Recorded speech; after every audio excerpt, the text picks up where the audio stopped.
The Walking Dead has established itself as one of the most important dramatic series in the past few years. Who would have guessed? Initially, it had appeared to be a basic post-apocalyptic world with a group of survivors, but each new episode unveils a new drama, making the series into a fan favorite. However, learning some interesting behind-the-scenes facts might make The Walking Dead less scary. Still, it's bound to be an interesting ride, learning how one of our favorite series was made. Considering how graphic the show is, it shows that a lot of work must have gone into making that happen on set. The Walking Dead has fed us thrills and chills over the years, and it is time to know the secrets and the behind-the-scenes facts that have been kept a secret over the years. But first, a simple reminder on how to enter our brand new giveaway. We are giving away either an iPhone X Max, the new iPad mini, or MacBook Pro. It's all your choice. So be sure to leave a like, comment the keyword, subscribe, and turn on notifications to enter the giveaway. It's really that simple. The zombies are just scary makeup. We figured you already knew this, but in case you didn't, the zombies are just a bunch of individuals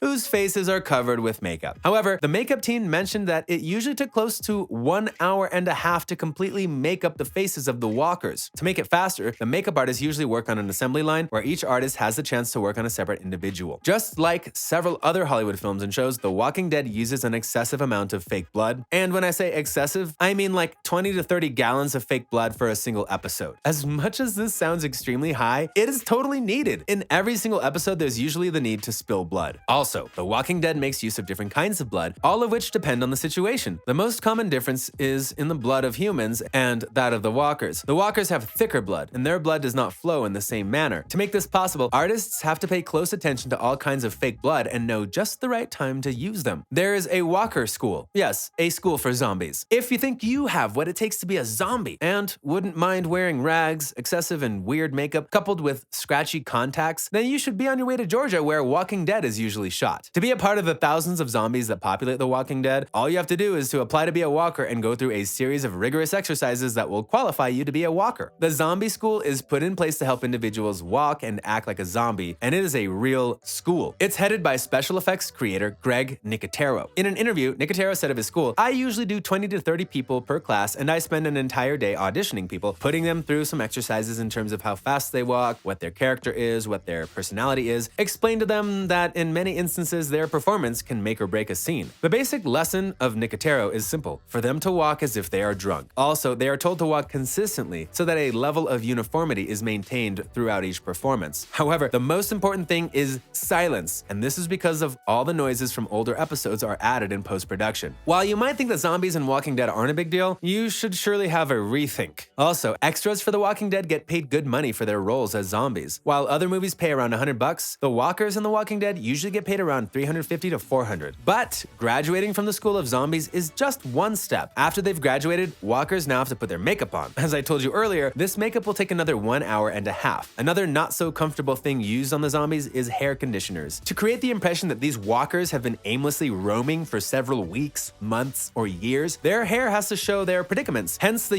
excessive use of hair conditioner. These hair conditioners are used to make the hair appear flat and greasy, to give an impression that the hair was damaged beyond repair. But there's a good side to the entire ordeal of the zombies: sunscreen. Most of the scenes in Georgia were shot in hot and humid locations. As you already know, these zombies sometimes walk for hours just aimlessly roaming, and it can be quite draining to be under the sun for hours. To stop the zombies from getting overheated during production, the crew rubs the zombies with sunscreen. Their masks are also made to be partial and never full because of the hot atmosphere of Georgia. The zombies eat cool food, not blood and flesh. Contrary to what you might have thought in the past, what the zombies eat in graphic scenes is actually pickled ham, not flesh. Since the zombies cannot actually be given flesh to eat, it's only natural that they would be given something delicious to eat. The trend started in the first season of the series, and now it's become a tradition. So next time you see those zombies gnawing at the flesh to eat, be reminded that it is pickled ham, and perhaps you won't get so scared. The Walking Dead actually uses CGI. Yep, since the show makes use of makeup and VFX excessively, you might be wondering why they would need to generate images on a computer. It's not sci-fi, so why did the creators decide to use a tiny bit of CGI? The The editors used CGI for the tiniest details. First and foremost, it might be important to feature a severed limb or head in a particular way. It might even be necessary to show how a head flies off the body of a zombie. All of these processes are made possible through the use of CGI. Another interesting use of CGI was to make the zombies look as believable as possible. For example, the Beside the Dying Fire episode was shot on an extremely cold night. This then created vapors around the mouths of the zombies. Because zombies are not supposed to breathe, the CGI team had to edit out the vapors coming out of the mouths of the zombies. Also, CGI was used to edit out instances where the zombies blinked on camera or even yawned. The team already knows how weird it would be to see this on our TV screens, a yawning zombie. I don't want to see that. Chandler Riggs had a 31-year-old stunt double. Having a stunt double do all the risky and technical things for an actor is not much of a new thing, and just like several actors before him, Chandler Riggs has a stunt double. However, the thing about Chandler Riggs was that he always needed a stunt double since when he was a child. But because it was almost impossible to find someone who matched his physique and height, the team had to make do with a 31-year-old woman who, despite her age, looked so tiny that she could have passed for a child. Unfortunately, the character of Chandler Riggs, Carl Grimes, was killed off in season 8. It was shocking to fans, but even more shocking for the father of Chandler Riggs. William Riggs took to Facebook to call out Scott Gimple, who was the former showrunner, for misleading him and his son. He said that the agreement was that Chandler would attend UGA for college and he would be on the show for another 3 seasons at least. The father said, "It was in the middle of June, his 18th birthday was coming up in a couple of weeks. 5 episodes were filmed, and then they asked for my wife and I to both be at a meeting with Chandler, which was a little odd. It made me nervous, and his manager assured me it was to plan for a filming schedule, etc. Scott Gimple was the only one there, and he told us that Carl would be gone in a few episodes." Chandler was absolutely devastated. "I was disappointed Scott had been dishonest with a 17-year-old, making life decisions, and waited to tell us." Training of the cast members. There are several episodes where cast members have to involve the millions of zombies in fights. To achieve this, cast members needed to be trained on how to use firearms and even knives in a fight. What better way to learn that than from police and SWAT officers? During the shooting of the show, several police officers were brought in to teach cast members how to operate firearms. They also taught these cast members how to work together in a team, and this makes it possible for actors to act in a way that suggests that they've been using weapons for several years. What's even more fascinating is that there are 3 different kinds of weapons used on the set of The Walking Dead. The first kind of weapons used are real weapons, and these are usually used in close-up shots. However, these weapons are not usually loaded, as safety is one of the most important things on set. The second kind of weapons used are the plastic weapons, which look just like real ones, except these are lighter. The last type of guns is the rubber ones, which look the same but are used only in close combat scenes. These guns are usually used so that either actors or extras will not get hurt during combat. The actors eat lunch with zombies. Due to the makeup, the zombies look just like zombies in real life too, meaning it can be scary when actors suddenly come across these zombies. But do you know what's even more creepy? Eating with the zombies. Eating behind the scenes can be quite dramatic as actors and extras eat lunch in the same space. Seeing that scary makeup can be quite the shocker sometimes. Jay Hugule, who is an actor on The Walking Dead, said, "The first time you have lunch with a zombie is very strange. I'm not gonna lie. You know, he's saying, 'Can you pass the hot sauce?' And I'm thinking, 'I can see your medulla.' Very strange, but then you get really into it." And with that, we wrap up this video.